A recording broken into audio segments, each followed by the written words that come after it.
Welcome back to another exciting video, and what we're talking about today is we're going to step back and do a complete primer on beginning theory.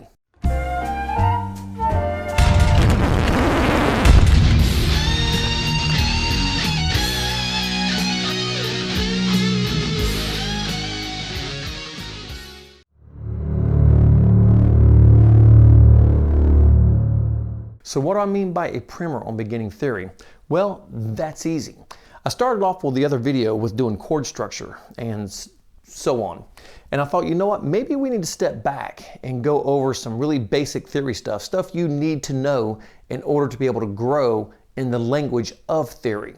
So we're just going to jump back and we're going to start at the very beginning on this thing, starting right here. And yes, you can see my penmanship is stellar. Obviously, when I went to college, I was not an art major. You can tell. But on that note, let me drop this off. And if you see me looking over here, this is where I've got all my notes because we're going to cover a lot of stuff. So you'll probably see me referring back to this because if I don't, I'm going to get lost and forget something. So this is a whole note. What a whole note does, in 4/4 time, this is going to get one beat for the entire measure. So it has a count of 4. And this will count out. It'll hold that note for the count of 4. So the way this is counted out is 1, 2, 3, 4. 1, 2, 3, 4. The 1 would be when you strike a key on a piano per se. Then when you move to a half note, it subdivides down to literally a half. So this one will get 2, you play it twice for the count of 4, which would be 1, 2, 3, 4. 1, 2, 3, 4. When we go to a quarter note, this is going to get one beat for each count. 1, 2, 3, 4. 1, 2, 3, 4. When we go to an eighth, it's going to subdivide again. So now for the 4 count, you're going to get 1, 2, 3, 4. 1, 2, 3, 4.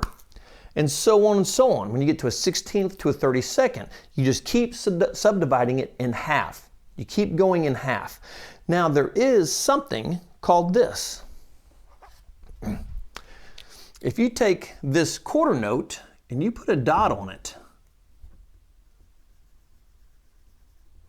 now you have a dotted quarter note. And what that basically is saying is that it's going to be the length of this quarter note plus half. So when you're writing music, you could write a dotted quarter note or eraser. This dotted quarter note right here has the same time as that. And what we're doing is we're tying these two notes together. So that means the note you hold out will be the length of a quarter note plus an eighth note. And you can write it this way.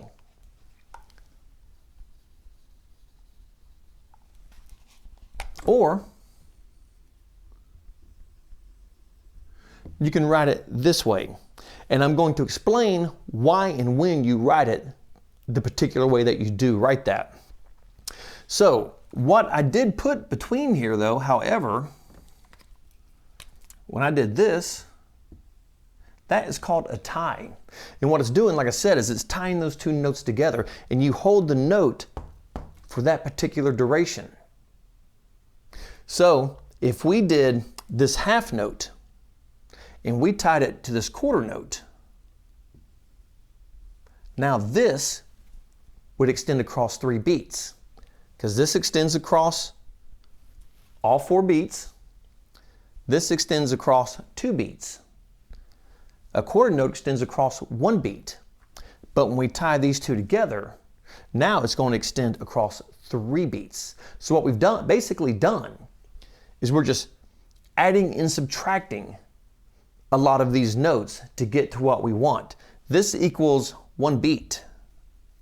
This equals 2 beats. When we tie the two together, 2 plus 1 equals 3. So we're getting 3 beats by doing that. And you can keep tying this on and on and on and on. So let's get rid of this.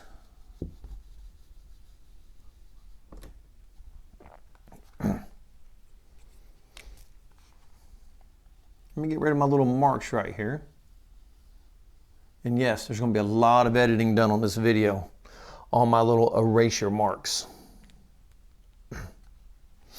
All right, so all right, here you have a staff, and this is a treble clef. And yes, like I said, I was not an art major, but you know what I'm talking about when you see this. This, if you were per se playing piano, this is predominantly what you would be playing on the right hand. You'd be playing the bass clef on the other hand. But let's start on this first. So we have our treble clef. So what are the notes of this? Well, the notes ascend in alphabetical order. So the notes between the middle are F, A, C, E.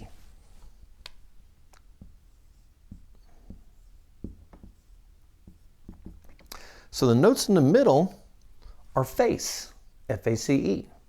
And then the notes on the lines are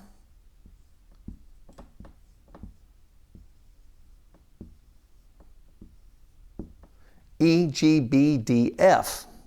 And what that is the way we learned it was you have face, F-A-C-E, then the notes on lines are every good boy does fine. As stupid as that sounds, it helps you to remember it.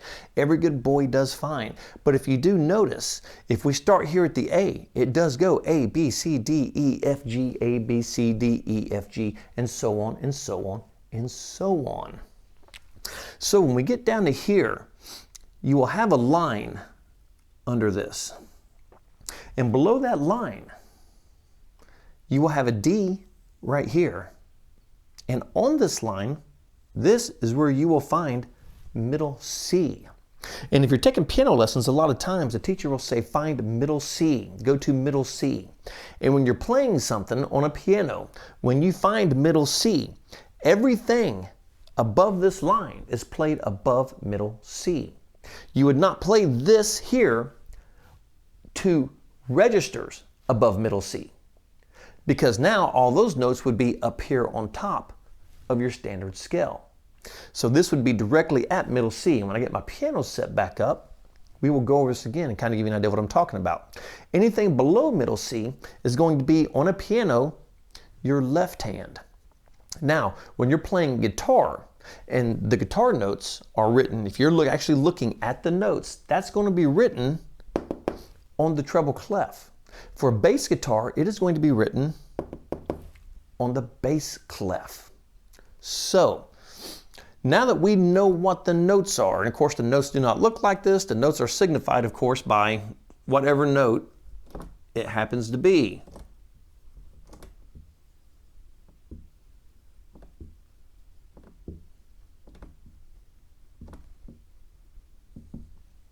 Whatever note it happens to be, you know, we can make these whatever we want. You know, we can add quarter notes, you know, we could add 30 seconds, 16s, 8s, whatever we needed this to be. So, with that understanding, like I said, F-A-C-E between the lines, E, G, B, D, F on the lines, every good boy does fine. Or, if you start at the middle C, which, like I said, the line below the staff, it'll be C, D, E, F, G, A, B, C, D, E, F, G, so on and so on and so on and so on. So now, let's get rid of this. Okay, sorry about all the cuts, but I don't want you guys to sit there and watch me have to erase everything every time, so I got to keep cutting through that. Obviously to save time, but so you don't sit here and watch me erase everything every single time. Now this is the bass clef, and you know it because it is designated by this weird little hooky thing with the two dots on it. And of course, here is our scale again. So there's a couple of ways we can look at this. Remember we did the treble clef last time. Here is that magical line between the two scales. And this is middle C again. So if you're playing something and the notes are directly below middle C, that means you're playing this on the register directly below middle C. Not two registers down, not one register up. That's how you find where you are when you're looking at music reading a piano. That's how you know what you're doing. All right, so, and the same goes on this. We have notes, and of course the notes follow in order. Now the way that I remembered this, remember on the treble clef we had F, A, C, E. The way I remembered this is you take face and move everything down one full note. What does that mean, one full note? Well, now we're going to have F down here. Here we will have A, C, and E. And as you can see, our face has moved down one full note. So now all you got to do is start filling in the gaps. So that would be G, A, B, C, D, E, F, G, A. Then of course, when you get above here, we have the B, which brings us to our middle C. And that is the bass clef. And the easy way to remember it, like I said, is take face, which on the treble clef is F, A, C, E. Move the whole thing down one full step, and now you have F, A, C, E. So your A goes from being here on the treble clef to being here on the bass clef. And for some reason, it was always easy for me to remember that F, the second line down, that F was on that second line. It was always easy for me to remember that one particular thing when I first started this. And then of course, like I said, it continues on. A, B, C, D, E, F, G. Well, I forgot my little, hang on. Boop. A, B, C, D, E, F, G, A, B, C, middle C, and it keeps going on. A, B, C, D, E, F, G to the treble clef, A, B, C, D, E, F, G, then we start getting above the treble clef. So moving on. Now, the order of the keys. If you follow the major scale, you can figure out what all your sharps and flats are, just simply by following the major scale. And if you haven't watched it, watch the last video where we covered that very thing, how to find the sharps and the flats. So I'm not going to go over what the sharps and the flats are here. That is homework for you guys. But we are going to do the order of the flats. So the order of the flats, starting with G, which has one sharp.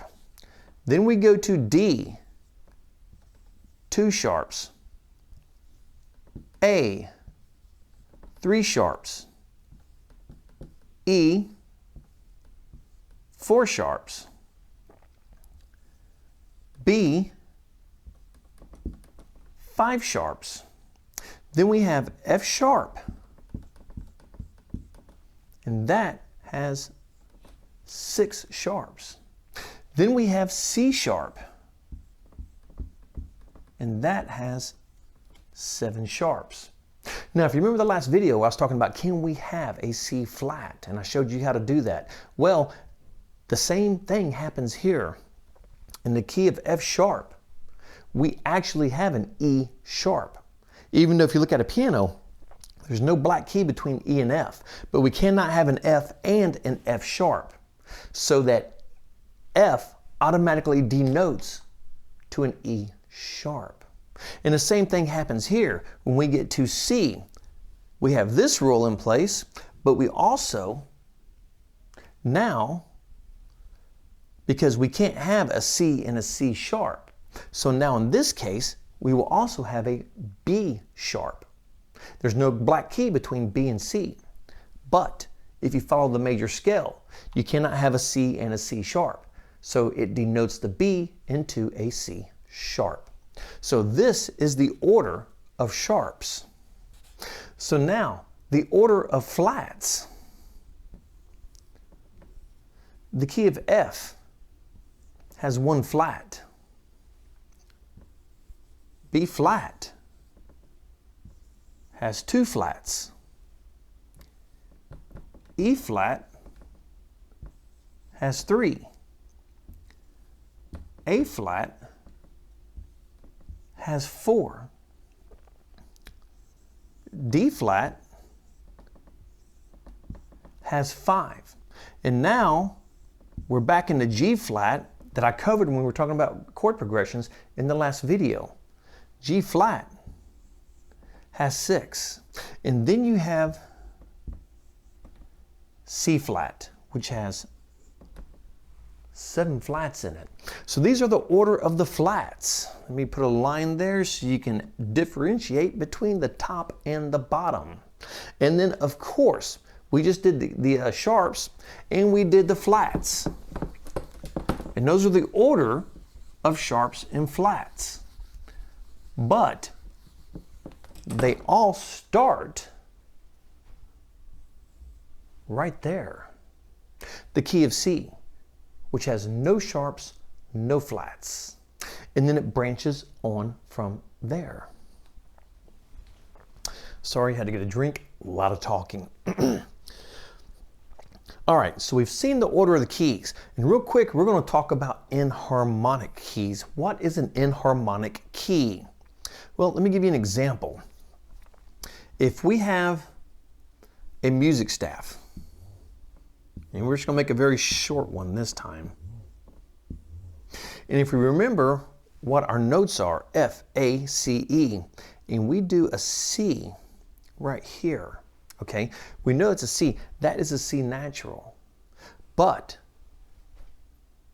C sharp, of course, the note stays in the same place, but we add the sharp to it, which means you now play it a half a step higher. But if we put a note here, I'm just going to color that in because we know that's a C. If we put a note here, that is a D. Now, if we take this D and then we make this flat, this now, D flat, has the same exact sound as C sharp. So which is which? Do you play a C sharp or D flat? Well, that goes back to your key signature. Your key signature is going to denote which one you play, but these are enharmonic keys because these are, in this case on the piano, this is the black key. And depending on the key we're in, if it's a sharp, we're going up a half step. If it's a flat, we're going down a half step. But they're called enharmonic because they sound exactly the same. Like I said, we're going to be covering a lot of material here. And it works like this on everything. If we take an A and a B, obviously those are a full tone, a full step away from each other. But if we sharp the A and flatten the B, those become enharmonic, which means they sound exactly the same. It's the same exact note, just labeled differently.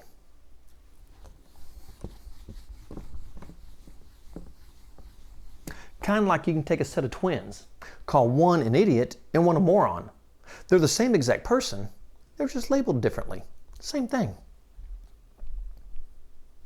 Now, when you are playing music and you are, let's say we are in the key of C major and we have no sharps, no flats, but let's say we're playing this little progression. Let's say we're making this little run here. C, D, E, F, E, F. Now, there's a thing in here called accidentals, and I have covered this also. What an accidental is we're going to toss a note in here that is not actually in the key signature. What do I mean? So in this case, we are going to throw, since there's no sharps and flats in the key of C, we're going to, this F sharp, this F, we're going to turn that into a sharp. Now, this note will be continued to be played as a sharp, even this F, until denoted otherwise. And we will denote it when we're going back by a natural. When you see that, now that's telling you that this sharp is now going to be a natural on this F. But if that natural was not there, even though we're in the key of C with no sharps and flats, that will still be played as a sharp until, let's say we have another note here, then our F. When we return the note back, it will go back to a natural. Then from that point on, it's played in its regular key. And it works like that for anything, sharps or flats. They work the same way. And these are called accidentals, where you're tossing those little dudes in there. And it actually makes the music sound pretty good. And as you progress in theory and you start understanding certain things, there will be times where, trust me, there will be a lot of accidentals in your music when you start writing once you understand theory and how it works. Everything I write has a buttload of accidentals in it. I myself am an accidental. Moving on. All right, now this also works the other way around. Let's say we're playing something here again.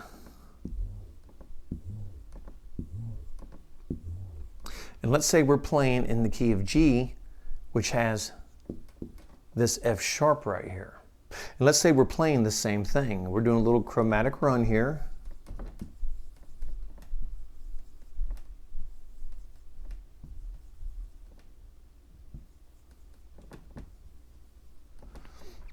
Okay, now since this is F sharp, this will be played as an F sharp. And this note will be played as an F sharp. And this note will be played as an F sharp unless we denote that as a natural. Then from this point on, that note is going to be played as a natural until we drop that in to denote that now we've gone back to the sharp. So it works both ways. And it's not just sharps, it works the same way on flats. But in a key with a lot of sharps and flats, sometimes your accidentals will be naturals and not a sharp or flat. So you will denote that by the natural marker. And you will continue to play that naturally until it is denoted back that it is switching back to the sharp. All right, now in the last video, we talked about major and minor scales and the amazing things you can do with a major and minor scale. These are things you must know, things you need to know just to live. You need to know about a major and minor scale if you are a musician. But there are other little things that go along with this which are pretty cool. So on a harmonic minor scale, what you do is you raise the 7th degree by a half step. So this is the A minor scale. The major scale would be C major. That is its relative major. We covered that in the last video. So in A minor and C major, we have no sharps, no flats. But what we do in the A harmonic minor, which is a seriously cool scale and one I highly recommend you learn, is what we do is we are going to to the 7th note. We're going to make that sharp. And what's that going to do? What this sharp note does right here is it takes your very sad scale and it adds a little sunshine to it with that major 7th on top, and it makes your scale sound fantastic. So I highly recommend learning this scale. So basically what we're doing on this scale, I can already tell during this class I'm going to burn through a ton of these markers and erasers.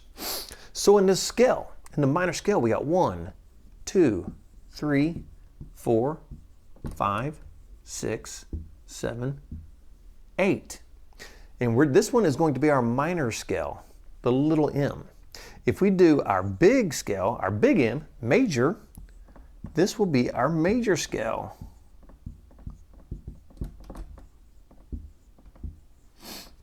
And then right here, we go 1, 2, 3, half step.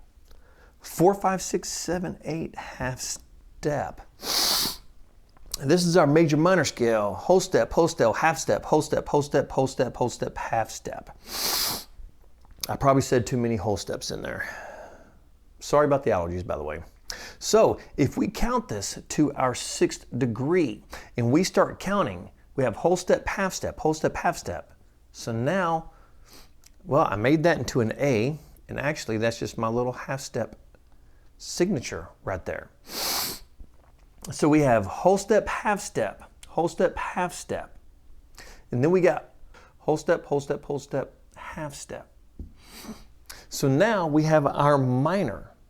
But what we're going to do is we're going to take this 7th degree right here and we're going to sharpen that. And this becomes the harmonic minor scale. This actually is not an accidental. This is actually the scale. So we have a harmonic scale in A minor with no sharps and no flats, but in a harmonic minor, you actually have the 7th degree is sharpened. And it's a very cool sounding scale. And if you get around and start playing with it, I promise you, you will like it. And this is the harmonic minor scale. So next, we're going to cover the melodic minor scale. Because you remember in the last video, we did chord structure, we did major and minor. And so far, we've added to it the harmonic minor scale, and now we're going to do the melodic minor scale. This is a seriously cool scale if you can figure out how to make it work. So, what's happening here? When we have our staff, because this one's a little tricky.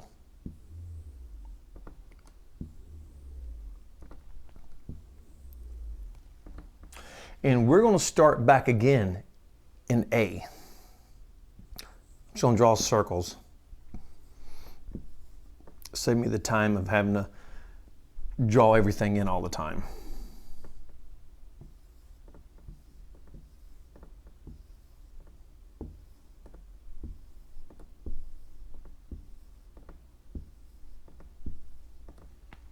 All right, so as you can see, we're ascending and descending this run. A, B, C, D, E, F, G, A, B, C, D, E, F, G, A. So what you do in this scale, in the melodic minor scale, is when we're ascending, when we're going up the scale, we actually sharpen. Oops, sorry. We actually sharpen the 6th and 7th degree of the scale. But when we come back down, check this out. When we come back down, they are naturals. So, what does this mean? To make it a little easier to understand, when we are going up, and we're in A minor scale, 1, 2, 3, 4, 5, 6, 7, 8. When we are ascending in this order, moving up the register, we sharpen 6 and 7. But when we are descending this scale, 8, 7, 6, 5, 4, 3, 2, 1. When we are descending this scale, now 6 and 7 go back to their natural state. And that is the melodic minor scale. So when you're running up, it has a completely different sound than coming back down the scale. Figure out how to use it. It is actually pretty cool. And actually, figure out how to use any of this stuff, it's actually pretty cool. So that, my friends, is the melodic minor scale. When you're going up, you sharpen 6 and 7. When you are descending, you go back to the natural state of 6 and 7. So how do we translate this to a guitar? So let's say we're playing the A minor scale, starting at the 5th fret on the 6th string. And we're playing the full minor as we're working our way from string 6, 5, 4, 3, 2, 1. As long as we're moving in that direction, we are going to sharpen 6 and 7. But if we start descending the pattern, we're going to turn them back to their natural state. Now, the cool thing about this is when you're writing actual music, on your progression, you can write the chords with a sharpened 6 and 7. Because even though this rule says when you're ascending, you're doing this, when you're descending, you're doing this, remember, there are some unbroken rules in music you can't break, but there's also a ton that you can break. So, with that in mind, if you're writing a song and you're trying to use something like this, and you're writing your chord progressions with 6 and 7, it doesn't matter if you're ascending or descending. If you're coming across a chord that has one of these two in it that is sharp, you must be playing the ascending passage. Now that doesn't mean you must be playing ascending. That doesn't mean you must be playing from 1 to 8. What that means is you must be playing this sequence of notes from 1 to 8. The ascending passage. You can play it 3, 6, 4, 1, 7, 5 if you choose to do so. But you have to play the ascending passage if the chords you've written into it by any chance have a sharp 6 or 7. But if the chords you're writing do not have a sharp 6 or 7, now you're playing the descending passage. And again, that does not mean you have to play it 8, 7, 6, 5, 4, 3, 2, 1. You can play it 4, 7, 6, 1, 3, 2, 5 if you choose to do so. But if you've written a song and you have these chords in it and these chords in it, when you're playing over that chord, if you're playing over the chord with the sharp 7th in it, you must play the notes of the ascending passage. But if you're playing that same thing with a natural 7, then you play the notes of the descending passage. It does not mean you have to play them in this order. Keep that in mind. And that is the melodic minor. Now remember real quick, we were talking about notes back at the beginning of this class, 17 years ago. And I talked about this note here.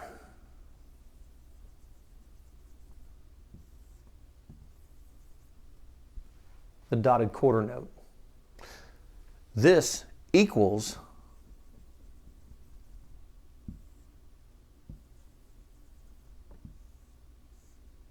that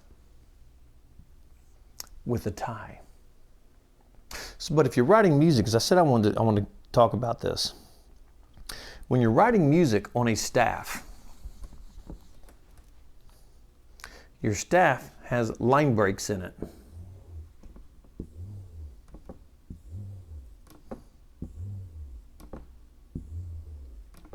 Your staff will have line breaks. And typically what this signifies is if this is our staff, these are our line breaks.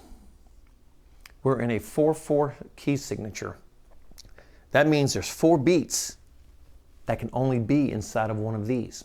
So I cannot have 5 quarter notes in here because it doesn't work. It falls apart. I can't have just 3 quarter notes in here. It doesn't work. It falls apart. But you can have, it doesn't matter what note you put in there.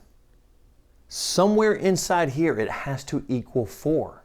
So if we do a whole note, that's 4.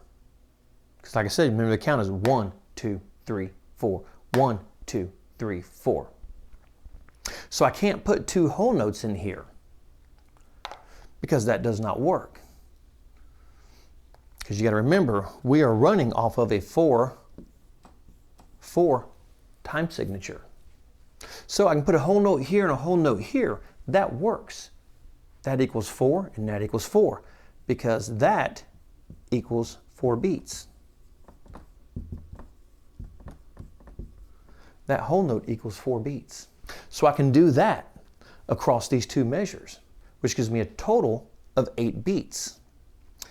Now, but what if I had a note that was this?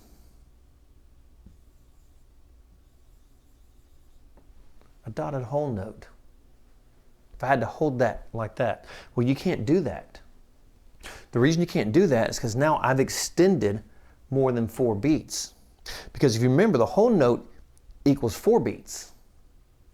A half note, which is a colored in circle, equals 2 beats. So if we take the 4 of that, and this means what this means, the dotted note means we're adding half of the time back to it. So this is equaling up to 6 beats. This is the same thing as this.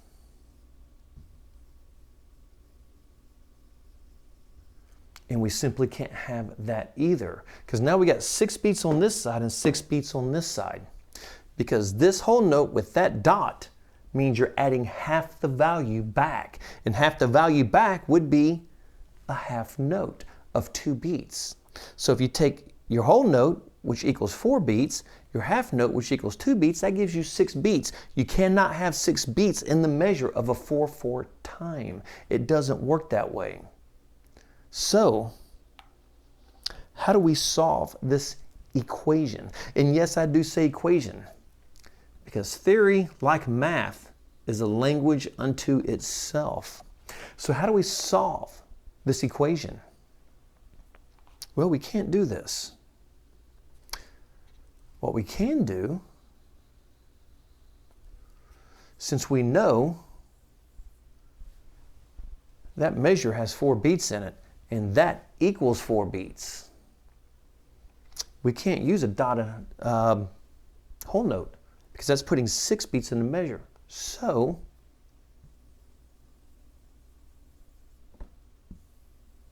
we do that. And we use the tie to jump across the break line. And now what this is telling us is this measure right here has 4 beats in it. And so far this measure has 2 beats in it. So we got to fill it up with 2 more beats. Now what we can do is we can do this. We can hold that whole note out. We can hold that note out for a total of 8 beats. Or we can hold it out for 6 beats, then add another one. So it'll be 1, 2, 3, 4, 1, 2, 1, 2. That will measure that out. And now we have a total of all these of 8 beats. So the point I'm making is when you're coming across, you can only put 4 beats inside here in a 4/4 measure. That's all that works. So what you have to do is you cannot have, if you are putting notes in here, you have to add these up. 1 + 1 = 2, 1 + 2 = 3, 2 + 2 = 4, so on and so on and so on. And you can't have, like I said, you can't have this circle.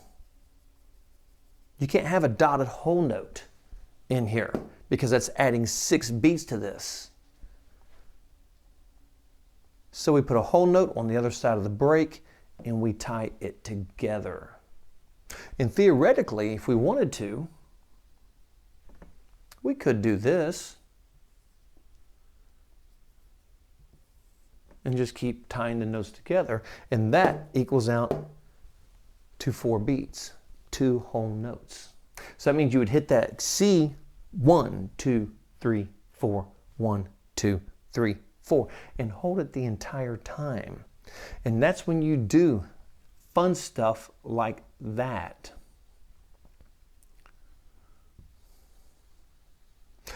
All right, I am going to cut this segment down right here. There will be another segment to follow on this. I'm trying to get a lot of stuff wrapped up very fast so we can get into modes, because we're going to spend a little bit of time on modes, because I see a lot of stuff, and I mentioned this before on YouTube about modes, and what they say is, and what they're saying is, it is correct. What they're saying about modes is correct, but it's not what everybody's looking to know about modes. Because if you have the key of C, D, E, F, G, A, B, C. So if you play C to C, you're playing the Ionian mode, you're playing C major. So if you start playing here on D, and you play D to D, well, you are playing the Dorian mode. All the same exact notes, Nothing's changed. And it keeps moving on like that. And if you go to E and you play to E, you are now playing in the Phrygian mode. But that's not what people want to know. And I've seen a bazillion YouTube videos like this. And I'm sorry, I'm not trying to be an asshole here, but I think that is such a cop-out for people to do that. Just to, you know, I just think it's a cop-out. Well, if you want to play in the Dorian mode, go to the key and C, you just start playing D, play scale D to D, and you're in the Dorian mode. Okay, that's true. That's true. Okay, I'll give you that. But that's not what anybody want to know. And like I said, I think it's a cop-out. I think it's, and like I said, I'm not trying to rag on people, but I don't think they have an understanding of modes. Anybody can say that. Anybody, and not know a damn thing. All you got to know is how to play in the key of C. All you got to know is how to play with no sharps and no flats. Then just go through and say, yeah, we can play Ionian, we can play Dorian, we can play Phrygian. Just move on, and you're playing the same thing every time. This is my badass James Bond watch, by the way. It's letting me know it's time to wrap this shit up because it's midnight. But we are wrapping. I digress. But what people want to know is, this is great. I love this. But what I want to know is, how the hell do you play C Dorian? That's what I want to know. I want to know, how the hell do you play G Phrygian? I don't give a shit about playing D Dorian in the key of C major. It doesn't do me any good. But what I do want to know is, how do I play C Dorian the scale? And that's what we're getting ready to get into. And that's going to take a little bit of time. So I'm going to wrap this video up right here. You heard the badass James Bond alarm going off on my seriously badass watch. And for those of you who must know, this is a Mudmaster. And that's exactly what it's called, baby. This is the Mudmaster. It's a damn man's watch. How I ended up with one, I have no idea. But we're going to wrap this up right there. And we're going to drop off my stuff, and we will pick this up. We got just a few more things I want to cover, a few more little details I want to cover before we start getting into modes, because modes are going to take a minute, because these are you don't wrap your head around modes in like you do a C major scale or A minor scale. These take a little bit of work. And because when we get into modes, not only once we start getting into modes and I do all my whiteboard work, then we'll probably do a follow-up video where I'm on the piano. Then we'll probably do a follow-up video where I'm on the guitar, explaining how all these things work. So that's going to be pretty cool. So we still got a bit to go on our theory class. That is my Great Dane over there making a ton of noise, just in case you did not hear him. So we're going to wrap this one up right there. And until the next time, like the great Sammy Hagar always says, if you miss the beat, you lose the rhythm and nothing falls into place. Practice your theory. Practice, practice, practice. Theory makes you a great musician. This is very important. This is more important. Keep that in mind, because you can play all this you want, but what happens when you want to sit down and write that masterpiece that's been hiding inside your black soul your entire life? And that little bit of light is just trying to get out of the darkness, get out of the abyss that is your heart, and you want to write that masterpiece. You have to know this. This will only take you so far. Practice that damn music. And like Billy Joel says, life is a series of hellos and goodbyes, and I'm afraid it is time for goodbye again. Until the next time, practice, practice, practice, and rock on.